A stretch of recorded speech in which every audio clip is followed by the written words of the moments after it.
सकाळ स्वास्थ्यम 2023 उपस्थित मान्यवर असतील श्री एम आचार्य बालकृष्ण, कमलेश पटेल उर्फ दाजी, मुख्तियार अली आणि रवी शेरगिल. व्याख्यान, परिसंवाद, चर्चासत्र, कार्यशाळा, प्रदर्शन, सायकल रॅली, संगीतमय उपक्रमांचा महोत्सव. या, शिका आणि आरोग्यदायी आयुष्याची अनुभूती घ्या. सकाळ स्वास्थ्यम 2023 ला अवश्य उपस्थित रहा. दिनांक 1, 2 आणि 3 डिसेंबर 2023, पंडित पाम, कर्वेनगर, पुणे. निशुल्क नोंदणीसाठी आत्ताच www.globalswasthyam.com या वेबसाईटला भेट द्या. सकाळ स्वास्थ्यम 2023.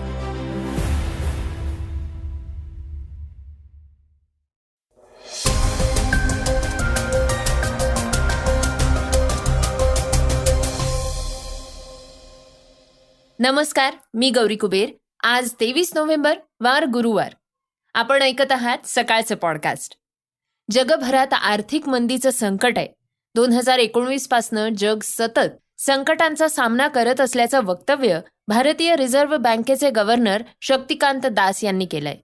कॅनडानं खलिस्तानी दहशतवादी निज्जरची हत्या ही भारतीय गुप्तहेर एजन्सीनं केल्याचा आरोप केला होता. कॅनडासोबतचे संबंध सुधारण्यासाठी भारतानं सकारात्मक पाऊल उचललंय. ते काय आहे हे सविस्तरपणे ऐकणार आहोत. शरद पवार गट अजित पवार गटाच्या विरोधात आक्रमक झाल्याचं पाहायला मिळतंय. अजित पवार गटाचे खासदार प्रफुल्ल पटेल यांनी राज्यसभेचं सदस्यत्व रद्द करण्यात यावं यासाठी थेट राज्यसभेचे सभापती जगदीप धनखड यांची शरद पवार गटाकडनं भेट घेतलीय. आर्टिफिशियल इंटेलिजन्स बाबत अॅमेझॉननं एक महत्वाचा निर्णय घेतलाय. थोडक्यात जाणून घेणार आहोत की हा निर्णय काय आहे. तर श्रोत्यांनो, आजच्या चर्चेतल्या बातमीतनं आपण ऐकणार आहोत की बच्चू कडूंनी बागेश्वर बाबांवरनं फडणवीसांवर काय टीका केली आहे त्याबद्दल. चला तर मग सुरुवात करूयात आजच्या पॉडकास्टला एका महत्वाच्या बातमीनं. जगभरात आर्थिक मंदीचं संकट आहे. 2019 पासनं जग सतत संकटांचा सामना करत असल्याचं वक्तव्य भारतीय रिझर्व्ह बँकेचे गव्हर्नर शक्तिकांत दास यांनी केलंय. त्यामुळे किरकोळ महागाई कमी करण्यासाठी अनेक पावलं उचलण्यात आली आहेत. महागाई कमी करण्याला प्राधान्य दिलं जात असून खाद्यपदार्थांची महागाई ही अजूनही चिंतेचाच विषय आहे. कृषी क्षेत्रातल्या सुधारणांची अंमलबजावणी करणं आवश्यक आहे. मान्सून कमी असूनही कृषी क्षेत्रात मात्र स्थिरता आहे. खासगी क्षेत्राला कृषी क्षेत्रात गुंतवणूक करण्याची संधी सुद्धा मिळते. कर्जाची मुदत काही कर्जदारांनी वाढवली असून बँका आणि NBFCंनी जास्त कर्ज वितरित करू नयेत. डिजिटल तंत्रज्ञान हे आर्थिक सेवांचं माध्यम आहे. NBFCनं बँक कर्जावरलं अवलंबित्व कमी केलं पाहिजे. सर्वच पातळ्यांवर पतवाढ राखणं महत्वाचं असल्याचं शक्तिकांत दास यांनी म्हटलंय. कॅनडानं खलिस्तानी दहशतवादी निज्जरची हत्या ही भारतीय गुप्तहेर एजन्सीनं केल्याचा आरोप केला होता. भारतानं हे आरोप फेटाळून लावले आहेत. मात्र कॅनडाच्या दाव्यामुळे दोन्ही देशांच्या संबंधांमध्ये तणाव निर्माण झाला होता. भारतानं 2 महिन्यांपूर्वी कॅनेडियन नागरिकांना व्हिसा देण्यास बंदी आणली होती. या निर्णयामुळे कॅनडानं नाराजीही व्यक्त केली होती. आता भारतानं 2 महिन्यांनंतर कॅनेडियन नागरिकांसाठी व्हिसा सेवा पुन्हा सुरू करण्याचा निर्णय घेतलाय. कॅनडासोबतचे संबंध सुधारण्यासाठी भारतानं हे सकारात्मक पाऊल उचललंय असं बोललं जात आहे. भारत सरकारनं काही विशिष्ट श्रेणीतल्या नागरिकांसाठी व्हिसा सेवा सुरू करण्याचा निर्णय यापूर्वीही घेतला होता. त्यानंतर आता व्हिसा सेवा सुरू करण्याचा निर्णय घेण्यात आलेला आहे. या निर्णयामुळं कॅनेडियन नागरिकांना भारतीय आयुक्तालयात न जाता ऑनलाईन पद्धतीनं व्हिसासाठी अप्लाय करता येणार आहे. आणि आता भारत आणि कॅनडा यांच्यातले संबंध पहिल्यासारखे होणार का हे पाहणं महत्वाचं आहे. शरद पवार गट अजित पवार गटाच्या विरोधात आक्रमक झाल्याचं पाहायला मिळतंय. अजित पवार गटाचे खासदार प्रफुल्ल पटेल यांचं राज्यसभेचं सदस्यत्व रद्द करण्यात यावं यासाठी थेट राज्यसभेचे सभापती जगदीप धनखड यांची शरद पवार गटाकडनं भेट घेण्यात आली आहे. प्रफुल्ल पटेल यांनी 4 महिन्यांपूर्वी 10व्या अनुसूचीनुसार पक्षविरोधी कृती केली आहे. त्यांच्यावर कारवाई करण्याची मागणी करून देखील ती न करण्यात आल्यामुळे शरद पवार गटानं ही भेट घेतली आहे असं म्हटलं जात आहे. शरद पवार गटाच्या या शिष्टमंडळात खासदार सुप्रिया सुळे आणि राज्यसभेच्या खासदार वंदना चव्हाण उपस्थित होत्या. प्रफुल्ल पटेल यांच्यासह इतर अजित पवार गटाला अपात्र ठरवण्यात यावं अशी मागणी शरद पवार गटानं केली आहे. राष्ट्रवादी काँग्रेसमध्ये फूट पडली असून 2 गट पडलेले आहेत. तर अजित पवार गट आणि शरद पवार गट यांच्यामध्ये आता संघर्ष सुरू असून पक्ष आणि पक्षचिन्हाबाबत निवडणूक आयोगासमोर सुनावणीही सुरू आहे. पक्ष आणि पक्षचिन्ह आपलाच असा दावा करण्यासाठी दोन्ही गट जोरदार तयारी करतायत. दोन्ही गटांकडनं आक्रमकपणे केंद्रीय निवडणूक आयोगात आपली बाजू मांडली जाते. आता पक्षचिन्ह कुणाला मिळणार आणि सामान्य जनता कुणाला साथ देणार हे पाहणं महत्वाचं आहे.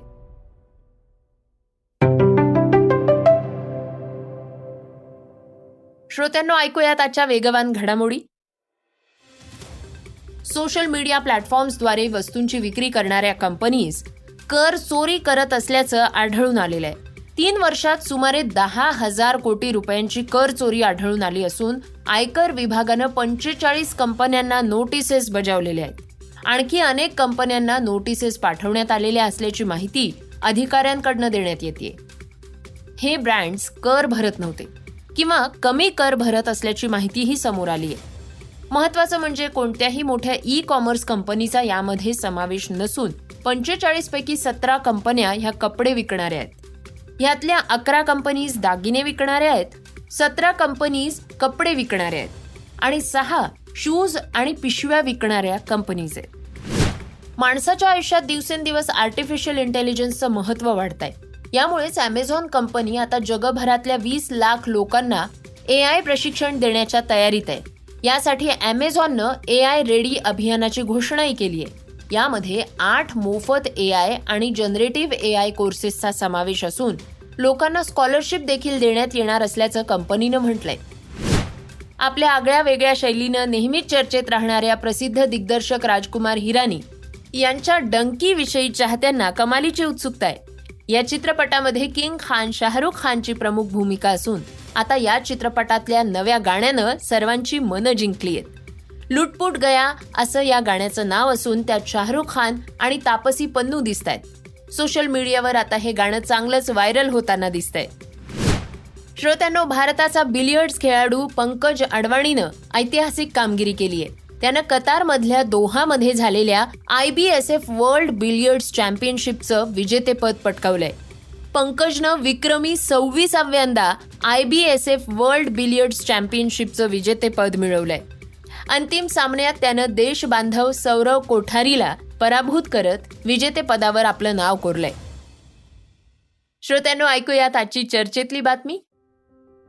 उपमुख्यमंत्री देवेंद्र फडणवीस यांनी पुण्यात बागेश्वर महाराज यांची भेट घेतली आहे. यावेळी त्यांनी सनातन धर्माबाबत वक्तव्य केलंय. आमदार बच्चू कडू यांनी देवेंद्र फडणवीसांना टोला लगावलाय. देवेंद्र फडणवीस यांना बागेश्वर महाराज महत्वाचे वाटत असतील त्यामुळे ते पुण्याला गेले आहेत. तुकाराम महाराज वैचारिक संत होते तर बागेश्वर महाराज चमत्कारी संत आहेत, असं बच्चू कडू यांनी म्हटलंय. महाराष्ट्र सध्या वेगळ्या वळणावर जातोय. साईबाबांच्या नगरीत त्यांचाच अपमान करणाऱ्या बागेश्वर बाबांप्रती फडणवीसांची आस्था अधिक असू शकते. तो त्यांचा व्यक्तिगत प्रश्न असल्याचं बच्चू कडू यांनी म्हटलंय. तर ऐकूयात नक्की बच्चू कडूंनी काय म्हटलंय. त्यांच्यासाठी बागेश्वर बाबा हे महत्त्वाचे वाटले असणार.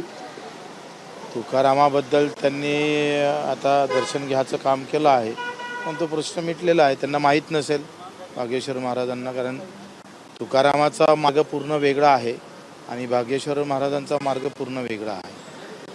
ते हे चमत्कारी संत म्हणून आहे, ते वैचारिक संत आहे. दोघांमधला फरक आहे.